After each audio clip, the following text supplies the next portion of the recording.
नमस्कार, वंदे मातरम।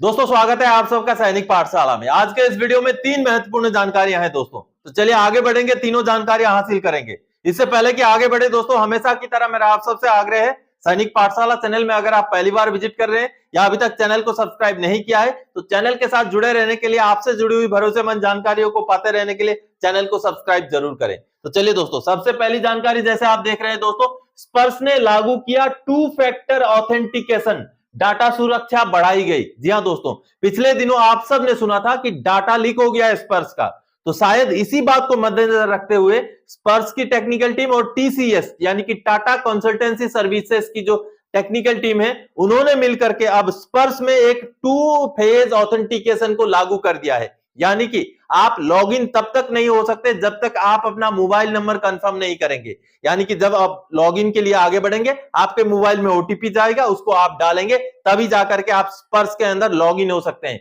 एक तरफ से देखा जाए तो डाटा सुरक्षा के हिसाब से ये सही है, लेकिन कहीं ना कहीं पेंशनर्स को स्पर्श में जो है लॉगिन होने के लिए अब थोड़ा सा दिक्कत होगा। लेकिन आप अगर आपका मोबाइल आपके पास रखकर लॉगिन करने की कोशिश करेंगे तो आराम से लॉगिन हो जाएंगे। चलिए मैं आपको डेमो दिखाता हूं। जब हम स्पर्श के पोर्टल में जाएंगे, अलर्ट पेज को ओके करके आगे बढ़ेंगे दोस्तों, लॉगिन वाले ऑप्शन में क्लिक करते ही लॉगिन वाला पेज खुल जाएगा, जहां पर हमने यूज़र आईडी, पासवर्ड और कैप्चा फिलअप करना है, फिर लॉगिन में क्लिक करना है। पहले जैसे ही जैसे लॉगिन में क्लिक करते थे पहले हम अंदर पहुंच जाते थे, लेकिन अभी ये पेज खुलेगा, यानी कि 2 factor authentication.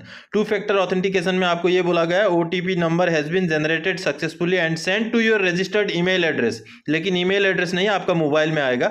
OTP will expire after 10 minutes of generation, यानी कि 10 मिनट के लिए वो ओटीपी जो है वैलिड रहेगा। जैसे पे ओटीपी को आप डालेंगे और सबमिट को क्लिक करेंगे, आप अंदर पहुंच जाएंगे पहले की तरह आपके स्पर्श आईडी के अंदर। पहली बार लॉगिन कर रहे हैं तो ये प्राइवेसी पॉलिसी का एक ऑप्शन आएगा, आप उसको टर्म्स ऑफ यूज को क्लिक करके पढ़ सकते हैं, नहीं तो आप आगे बढ़ जाइए, एग्री करके आगे बढ़िए। आगे से आपको ऐसा पेज नहीं खुलेगा, आगे से ओटीपी डालते ही आप अंदर चले जाएंगे नॉर्मली पहले जैसे। तो आप सबने देखा दोस्तों कि घबराने की जरूरत नहीं है, थोड़ी सी जानकारी रखिए और स्पर्श में अभी भी पहले की तरह ही लॉगिन हो जाइए। अच्छी बात यह है कि आप भी सिर्फ लॉगिन कर सकते हैं अब, क्योंकि आपके पास ही रहेगा आपका मोबाइल, तो सुरक्षित रहेगा आपका स्पर्श का डाटा। चलिए अगली जानकारी दोस्तों, बजट में हमें क्या मिला? 8वां सीपीसी, 18 मंथ का डीए एरियर, टैक्स माफी, पेंशन सुधार।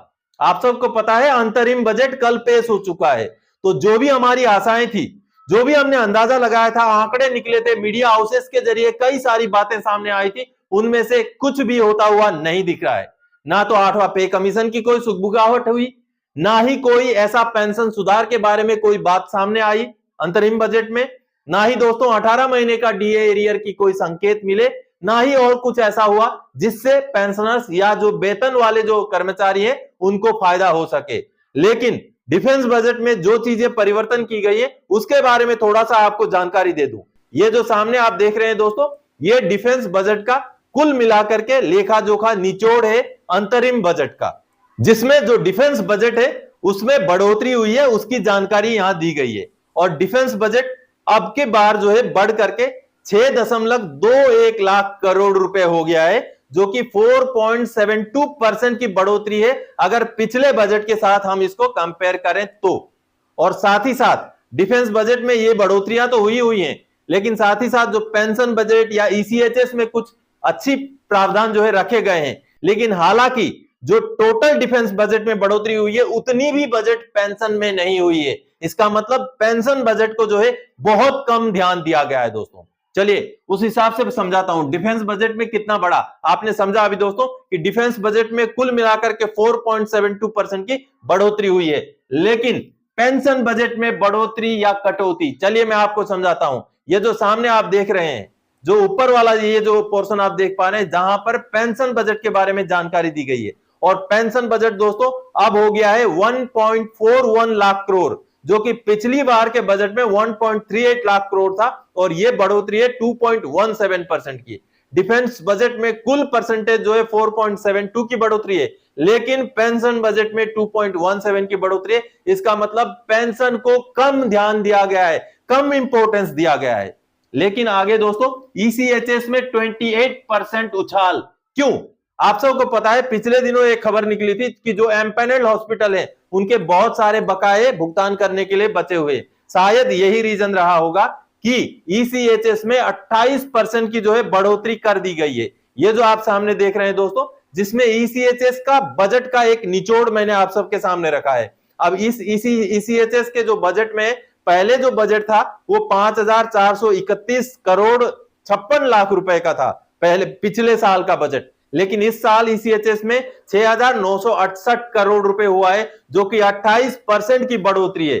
यानी कि ईसीएचएस के बजट में उछाल हुआ है। लेकिन अगर कुल मिलाकर के हम पेंशन बजट की बात करें तो बिल्कुल भी ये एक तरफ से कटौती है, क्योंकि अगर कुल जो है डिफेंस बजट में 4.72% की बढ़ोतरी है और पेंशन बजट में 2.17 की बढ़ोतरी है, तो कहीं ना कहीं बाकी के मुकाबले पेंशन बजट में कमी आई है दोस्तों। चलिए आगे बढ़ते हैं अगली जानकारी की ओर। क्या ऑनरेरी न्याय सुधार को सर्कुलर 568 लागू नहीं है? क्या है सर्कुलर 631? दोस्तों सर्कुलर 568 का एरियर 2016 से लेकर के बाद में 2017 तक मिल गया। उसके बाद 2020 में जो है दोस्तों सर्कुलर 631 आता है और यह सर्कुलर है ऑनरेरी न्याय सुधार के लिए।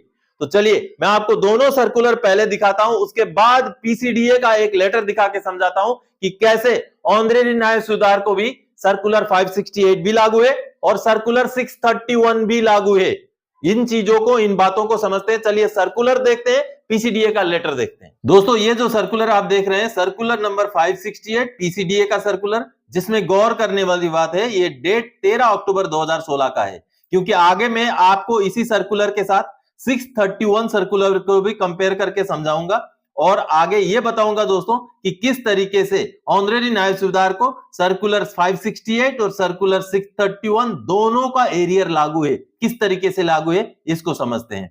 चलिए दोस्तों मैं आपको सबसे पहले तो इस सर्कुलर का टेबल दिखाऊंगा, जिस टेबल में जो हवलदार का पेंशन है 568 सर्कुलर के टेबल का हवलदार का पेंशन, वही पेंशन ऑनरेरी न्याय सुधार को भी दिया गया था। ये बातें मैं आज की इस वीडियो में आपको समझाऊंगा दोस्तों, आगे पीसीडीए का लेटर दिखा के आपको समझाऊंगा। तो चलिए सबसे पहले जो है 568 सर्कुलर का टेबल देख लेते हैं। टेबल में ये वाला ऑफिसर्स पेंशन है, आगे ये देखिए ये जेसीओ-ओआर का पेंशन है जो आर्मी वालों का। आज मैं आर्मी वालों का ऑनरेरी न्याय सुधार का समझा रहा हूं। ये देखिए ये हवलदार का, ये जो 3 नंबर में हवलदार का पेंशन है, ये आगे जा करके देखिए वाई ग्रुप के हवलदार का जो पेंशन है सर्विस पेंशन या तो enhance rate of ordinary family pension, दोनों सेम है। ये आपको दिख रहा है दोस्तों 5,820 रुपया। अब इस चीज को आप नोट कर लीजिए। आगे मैं आपको अभी 631 सर्कुलर दिखाता हूं। अब दोस्तों ये आपने देखा सर्कुलर 631 पीसीडीए का सर्कुलर जो 5 मार्च 2020 का सर्कुलर है। चलिए अब इसमें टेबल देखते हैं। ये शुद्ध ऑनरेरी न्याय सुधार के लिए था दोस्तों। ये जो सर्कुलर है 631 ये बाकी रैंक्स के लिए नहीं है, सिर्फ और सिर्फ ऑनरेरी न्याय सुधार के लिए ही है। चलिए इसका टेबल समझते हैं। साथ में ये गवर्नमेंट ऑफ इंडिया का लेटर भी है, मिनिस्ट्री ऑफ डिफेंस का। अब इसका जो टेबल है दोस्तों ये क्या बोलता है, ये रहा टेबल। इस टेबल में आप देखिए ये जो टेबल है, ये टेबल क्या बोलता है आप देख पा रहे हैं। अब इस टेबल में 24 साल सर्विस वाले ऑनरेरी न्याय सुधार का जो बेसिक पेंशन कितना निकाला गया है 8,330 रुपए। 1 जनवरी 2006 से जो है 24 साल वाले ऑनरेरी न्याय सुधार को 8,330 रुपए बेसिक पेंशन मिलना है 631 सर्कुलर के हिसाब से। और यह सर्कुलर निकला कब है, मार्च 2020 में। और 568 सर्कुलर कब निकला है, यह निकला है अक्टूबर 2016 में। लगभग 3 साल का डिफरेंस, 3.5 साल का डिफरेंस है। तो दोस्तों जैसे 568 सर्कुलर निकला, 568 सर्कुलर का भुगतान शुरू हो गया और जो ऑनरेरी न्याय सुधार थे उनको हवलदार के हिसाब से उनको भी एरियर का भुगतान हुआ है। यानी कि 568 सर्कुलर ऑनरेरी न्याय सुधार को भी लागू है।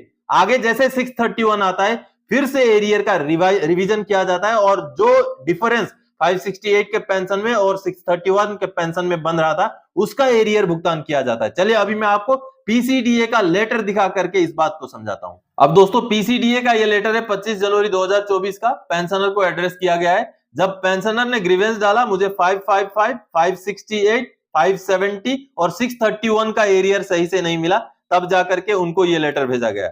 बेहद महत्वपूर्ण लेटर है। कई सारी बातों को इस लेटर में क्लैरिफाई किया गया है। सबसे पहले यह बताया गया है कि 7वें पे कमीशन में आपका पेंशन, यह ऑनरेरी न्याय सुधार का पेंशन है, 22,573 रुपए किया गया है 1 जनवरी 2016 से। जो आज के डेट में अगर 2006 के बाद के हैं तो 24,825 और 2006 के पहले के हैं तो 23,750 रुपए है आज के डेट में। और आगे दोस्तों 1 जनवरी 2006 से लेके 30 जून 2009 तक उनको 568 सर्कुलर के हिसाब से 5,820 रुपए के हिसाब से उनको पेंशन जो है एरियर बना के दिया गया, क्योंकि उनका पेंशन 5,722 रुपए था। अब उनको 5,820 के हिसाब से उनका कैलकुलेशन करके उनको एरियर 20,712 रुपए दिया गया 14 फरवरी 2017 को। और ये एरियर जो दिया गया दोस्तों, ये 568 सर्कुलर का एरियर है। आपको मैंने अभी 568 सर्कुलर दिखाया था, जहां पर हवलदार का पेंशन जो मैंने दिखाया था 5,820 रुपए, हूबहू उसी पेंशन के हिसाब से उनका रिवीजन हुआ है 568 सर्कुलर के हिसाब से, और उनको एरियर मिला है 20,712 रुपए। आगे ये बताया जाता है दोस्तों, जब आगे उसके बाद 2020 में 631 सर्कुलर आता है तो उनका पेंशन कितने में फिक्सेशन किया गया, 8,330 रुपए, जैसे आपने टेबल में देखा था। और उसका जो डिफरेंस है 5,820 और 8,330 में जो डिफरेंस है, उसका टोटल एरियर दोस्तों